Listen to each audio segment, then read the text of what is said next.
Әсел, ұзын бойлы, аққұба келген, шашы иығына төгілген, жайдарлы, ақ көңіл қыз еді. Қашан көрсең көңілді, күлімдеп жүретін. Қасындағы адамдарға мейірімін төгіп, қолынан келгенше көмегін аямайтын. Өзі ән айтқанды жақсы көретін. Ән айтса, жүзінен ерекше шуақ шашатын. Өзі бұл жайнап, ерекше сұлуланып кететін еді. Сол уақытта сағыныш сәзі әннің жарыққа шығып жатқан кезі. Осы әнді Әсел ерекше ұнататын, ыңылдап айтып жүретін. Әсел болашақтан үлкен үміт күтті, үлкен сахнаны армандады. Сонда тұрып ән айтып жатқаны, халықтың қол шапалақтап, құрмет көрсетіп жатқаны көз алдына келе беретін. Сол кезде менде Алматыға барып үлкен сахнада ән шырқаймын дейтін еді. Бірақ бәрі адамның ойлағанындай бола бермесі анық. Бір мезетте бәрі өзгеріп шығуы мүмкін. Сол секілді болашақтан үлкен үміт күткен әнші боламын, Алматыға барып, сахнаға шығамын деген Әсел арманы табан асты өзгеріп кетеді деп кім ойлаған? Мектеп бітірген жылы Әселді аяқ астынан бір жігіт алып қашып кетті. Ол уақытта қайтып келу деген болмайтын. Барған жеріне тастай батып, судай сіңіп кету керек болатын. Әселдің де маңдайына жазғаны осы болар. Бір үйге келін болып түсіп, қайтып барған ұят болады деп, өзінің арманын құрбан етіп сол үйде қалды. Әнші боламын деген арманын еш орындалмастай етіп, жүрегінің түбіне сақтап қойды.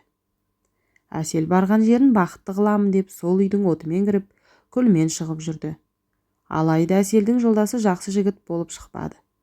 Білгені ішу, отбасына қорлық көрсету, жағдайын жасап отырған Әселді таяқтың астына алу. Жастайынан осындай тағдырға тап боламын деп ойламаған Әсел үшін бұл қорлық өте ауыр тиді. Ақыр соңы шыдай алмай ажырасып тынды. Жас болса да ажырасты деген атқа ие болып, ел бетіне қарай алмай, үйге келген Әсел бірден мінезі өзгеріп кетті. Тұйықталып, ешкімге сөйлемей, жалғыз өзі отыра беретін. Өзін ешкімге керексіз адамдай сезінетін. Тек жылаумен өтетін күнін өткізіп жүрді. Ол кезде ажырасыпты деген сөз өте жаман естілетін. Мүмкін содан болар, ажырасқан жалғыз мен дегендей өзін жегідей жеп жүретін. Өзін өте төмен санап жүрді. Ешкімнің көзіне көрінбей, тек үйде тығылып отыратын болды. Ешкімнің көзіне көрінбей, үйден шықпауға тырысатын. Міне, солай өмір өтіп жатты. Осылай жүргеніне де 3 жылдай уақыт өтті. Әлі сол жүректегі жарамен өмір сүріп жатқан Әселде еш өзгеріс жоқ. Өзімен өзі қуыстанып, тығылып, өмір сүруін жалғастырып келеді. Бұрынғыдай айғайлап, көзі жайнап, ән айтатын Әсел жоқ. Жайнаған көзі мұңға толғандай, еш еңсесі көтерілмей, мұңайған күйде жүретін болды. Мұнысын көріп жүрген жеңгелері саған тұрмыс құру керек. Өзіңді іштей тынып, мүжіп жей барасың. Бұрынғыны ұмыт, алға жылғыз деп басу айтатын. Сен әлі-ақ бақытты боласың, ойлана берме. Барлық жігіт сол секілді деп ойлаймысың? Күйеу баланы өзіміз тауып береміз деуші еді. Сол сөзінде тұрып, жеңгелері бір жігітті тапты. Тапқан жігіті Әселден 13 жасқа үлкен, көрші ауылдың жігіті. Ол кезде жеңгетайлар ортада жүретін уақыт еді. Жүрген жеңгелерде менде қайнылы бар, менің қайынсіңлім бар деп айтып жүретін уақыт. Бекен бұрын соңды үйленбеген жігіт. Үлкен жасқа келсе де, аға жеңгесінің қолында тұрады. Өзінің әке шешесі ертеректе қайтқан. Ол кезде Бекен жас бозбала еді. Әке шешесінен ерте айырылған Бекенді ағасы өз қолына алған. Қолынан келмейтін жоқ. Барлық сырттың жұмысын Бекен орындайтын. Аға жеңгесінің сөзін екі етпей істеген жақсылықтарын солай өтейтін. Әсел Бекенді көрмесе де, бастысы жақсы болса, тұрмысқа шықсам, ажырап келді деген атақтан құтыламын деп ойлайтын. Оның үстіне жеңгелері Бекенді еңбекқор деп мақтап отыратын. Бір жағынан сол, бір жағынан жастайынан жетімдікті көріп өскен жігіт жаман болмайды деп ойлады. Бір апта ішінде екі жақтың жеңгелері екі жасты алып таныстырды. Бекеннің бойы аласа, өзі қара торы жігіт екен. Бір көргенде бойы ұнай қоймаса да, мүмкін кішкентайдан ауыр жұмыс істегеннің әсері болар. Не болса да еңбекқор жігіт мені асырайтын шығар деп тұрмысқа шығуға келісімін берді. Көп ұзамай Әсел Бекеннің бойындағы ешбір кемшілігіне қарамай тұрмысқа шықты да кетті. Алғашында аға жеңгесімен тұрды. Кейін еншісін беріп жастарды бөлек шығарды. Расында да Бекен өте еңбекқор жан екен. Өздері алдына бөлек шыққан соң, ауылдан өз еңбегімен үйдің ірге тасын қалады. Үлкен үй салды. Ол кез бақытты кездер еді. Кейде сол ауыр жұмыстан шаршады ма, Бекен кішкене ішіп қойып жүрді. Әсел оған қатты мән бермеді.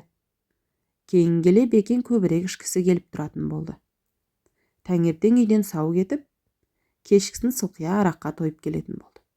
Сау кезінде өте керемет жан. Ішкен кезде адам танымастай өзгереді. Ішіп алса болған еш есі білмейтін. Әсел көзіне құбыжық болып елестейді ме, кім білсін, соңғы уақытта Әселге көп тиісетінді шығарды. Ештеңеге қарамастан соңы келіншегін ұрып соғумен бітеді. Қаншама жерден ұрып соқса да Әсел бәріне көнді. Бірінші тұрмыстан да осы үшін ажырасқан, не болса да екінші некемді сақтап қаламын деп жүрді. Қайтып барса тіптен ел жұртқа қарай алмайтындай, мүлдем ажырасу тойлар ойламайтын. Мүмкін маңдайыма жазылғаны осы болар. Не болса да көнемін. Мүмкін Бекен арағын қойып, жақсы отбасы болармыз деп ойлады. Болашақтан үміт үзбеді. Алайда арақты қойған Бекен жоқ. Күннен күнге көпшікілікке салынды. Ол уақытта Әсел жүктеді. Бекен сау болса барлығын түсініп, кешірім сұрайтын. Енді ішпеймін деп сөз беретін. Бірақ берген сөзін орындай алмады. Әсел босанғанша Бекеннің таяғын жеп жүрді. Өмірге аман есен қызды алып келді. Қызының қызығына тоймай, алданышы болып, Бекеннің ұрғанына көз жұмып келе берді. Бір күні көзі, бір күні денесі көгеріп жүретін. Оның барлығы үйреншікті жағдай сияқты еді. Күнде қоямын деп сөз берген Бекен бүгінде тағы ішіп келді. Ол уақытта қызы 9 айлық болған еді. Есінен тіпті айырылған Бекен күндегі әдетіне бастап бүгінде Әселге тиісе бастады. Айғай-шудан жылап жатқан қызына да қарамады. Әселді көк ала қойдай етіп сабап тастады. Жерде бүк түсіп жатқан Әсел қимылдай алмай, қызына жете алмады. Қызы жылауын әлі де қояр емес. Бір кезде жылаған дауысы құлағына түрпідей тиді ме, кім білсін. Бекен жылай берме, үніңді өшір деп қызын алды да допша лақтырып жіберді. Дауысы бірден шықпай қалған кішкентай қыз сол жерде періште ерпіне айналып кетті.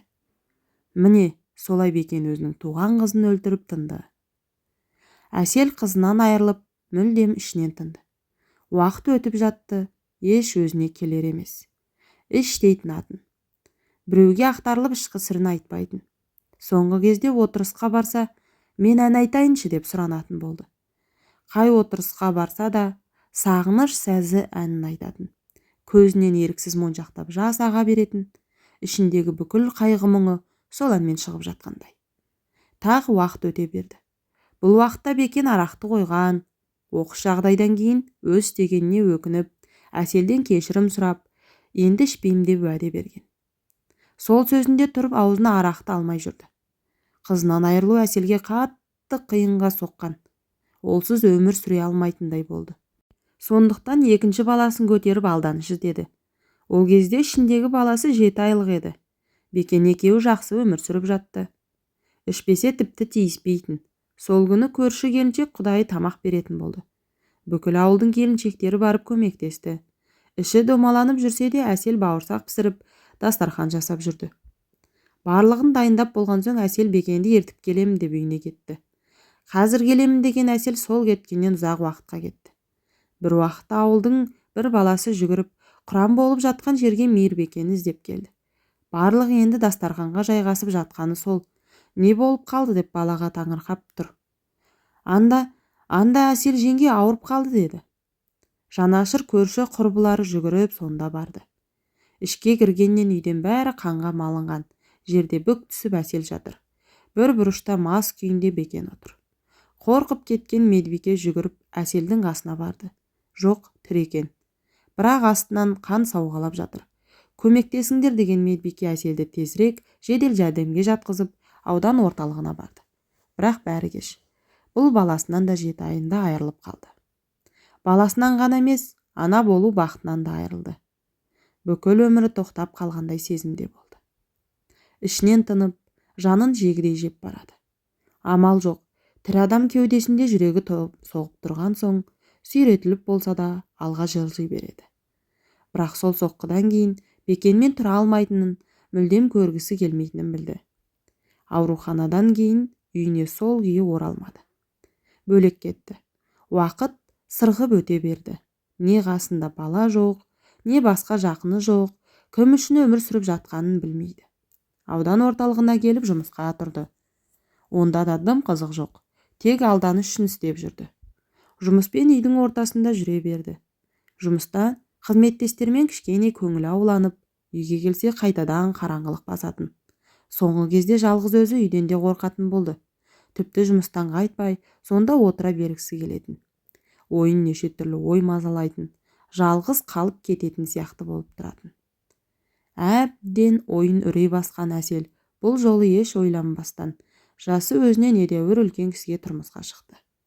Ол кісінің барлық баласы аяқтанып кеткен, тек өзі ғана тұратын. Екеуі де жалғыздықтан шаршаған адамдар. Бір-біріне демеу болуды ғана ойлады. Бірақ бұл некеде оңай болмады. Тиген жолдасының балалары тыныштық бермеді. Үлкен кісіге не үшін тұрмысқа шықтың, алдап дүние мүлкін алуды көздейсің деді. Әбден өмірден шаршаған Әсел бәріне шыдап жүре берді. Соңғы кезде ойына өзінің өмірі көп келе беретін болды. Жатса да, тұрса да, көз алдынан бүкіл өмірі өте шығатын. Көрген өмірі тек қорлықпен өткен екен. Өзінің қашан бақытты өмір сүргенін ұмытып қалғандай. Соңғы кезде түсінде кішкентай қызының шықылықтап күлгені, одан әлі босанбаған баласының бейнесі кіре беретін болды. Күндегі қайталанатын осы бір түс. Балаларын ұстағысы, құшақтағысы келеді. Бірақ ұстайын деп жатқанда оянып кетеді. Түс екенін білгенде өкіріп жылайтын болды. Ес білмей, еш түс көрмей демалғысы келетін еді. Сондықтан анда-санда арақтан алып қоятын болды. Өзі көтере алмайтын, кішкене ішсе мас болып, өзінің сүйікті әнін шырқап, рахаттанатын. Өзін құдды бір әншімін деп ойлайтын. Ішкілікке салынып жүргені де біраз болды. Ішсе ғана жаны жай табатындай. Міне, бүгінде ішіп алып үй жағына келе жатты. Аяғын санап, үйіне аяғы тартпай, өзін әрең сүйреп келе жатқандай. Өмір сүруге еш құлқы жоқ. Бәрінен шаршаған. Біресе ән айтып, біресе жылап келе жатыр. Өзінің өміріне көңілі толмай, бұлай күй кешемін деп, өзінің басынан осындай жағдай болады деп мүлдем ойламаған еді. Осындай қорлық көргеннен іштей налып келе жатты. Өксігін баса алмай, ішінде жатқан мұңды шығара алмай, айғайлап жіберді. Сол кезде басы айналып, көзі қарауытып, оңбай арыққа құлап кетті. Басы дәу тасқа тиіп, сол күйі тұрмады. Өмірі өкінішке толы Әсел мәңгілік сапарға аттанып кетті. Мына азапты өмірмен қош айтысты. Ал Бекен қазір сол өзінің ауылында, ағасының қолында тұрады. Тоз-тозы шығып, адам танымастай өзгеріп кеткен. Әселден кейін отбасын құрмады. Ішкілікке түбегейлі бет бұрып кетті. Өзінің еңбекпен салған үйін ағасы алып, үлкен ұлын отырғызып қойды. Ал Бекен ағасының жаман қорасын паналап жүр. Қуарақтың арты осындай жағдайға апарды. Мүмкін, басына берген бақты уақытында бағалағанда, өмірі басқа ағынмен кетермеді. Бірақ Бекен өзі осы жолды таңдап отыр. Итшілеп, бірде аш, бірде тоқ болып, біреудің қорасында өмір сүріп жатыр. Өмірінің соңына дейін Бекенге берілген жаза осы болар. Құрметті тыңдарман, әңгімені соңына дейін тыңдағандарыңызға рахмет. Арнам ұнап жатса, жүрекше басып, пікір қалдырып, достарыңызбен бөлісуді ұмытпаңыздар. Баршаңызға рахмет.